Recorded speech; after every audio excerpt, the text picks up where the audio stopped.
Hello everyone, my name is Dina Kadyrzhan and today I'm going to present you and my topic is active listening and note-taking tips and techniques. So let's divide by do and done to make it easier to understand. The first tip is to stay focused. Do not delve into every word, just listen and understand the main details and meaning. Active listening helps the listener stay focused on the conversation and to remember what she or he hears. The next is to write phrases, not full sentences. Only record the keywords that you need to get the idea of the point. Skip words like the and a, I mean articles that don't add additional meaning to the lecture content. Retain key technical or discipline-specific terms. And this will help you remember all the necessary terms and their meaning. And take notes in your own words. Paraphrase what you hear so it makes sense to you. It helps you to understand and remember what you hear. Try to paraphrase everything except where information needs to be noted exactly. Use color to highlight major sections, main points, and diagrams. You can also use different colors to classify and link concepts or information by topic. However, don't focus too much on color coding when you are in the lecture. It requires time and concentration, so it's more useful to do most of the highlighting and underlining when you are revising your notes later. It will be easier for you in a comfortable place to do color coding. Next tip. Let the speaker know you are listening by using nonverbal language, like nods, leaning forward, or use verbal like, huh, really? Oh my god, you must be joking, and blah blah blah, to make sure that you are interested. The next tip is to make eye contact. It will help you to stay focused and will improve your active listening when you make eye contact with your speaker. And eye contact is a sign that you happen to be a good listener. Underline, circle, star, etc. to identify key information, examples, definitions, or other important materials. Devise your own marking code to indicate each type. Ask for clarification, like, can you spell that? Is that right? Ask questions. Asking relevant questions can show that you've been listening and help clarify what has been said.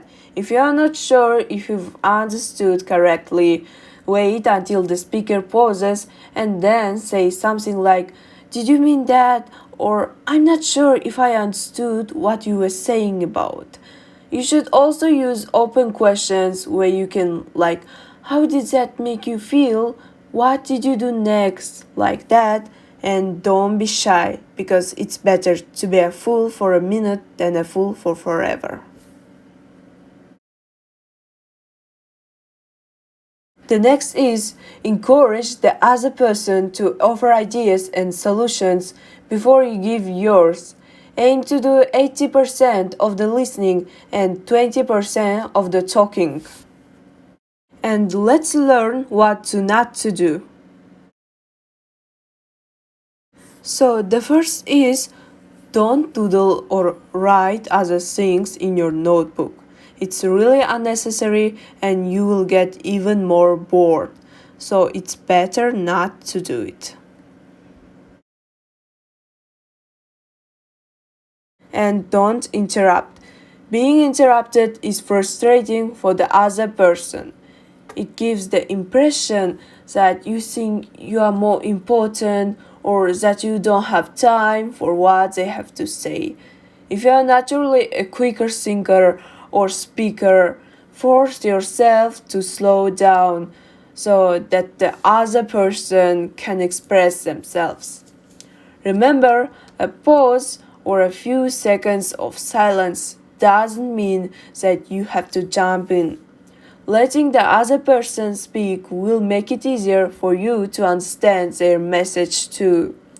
Even interruptions that respond to something that they have said can be distracting if it means the conversation gets sidetracked from what they were trying to tell you about.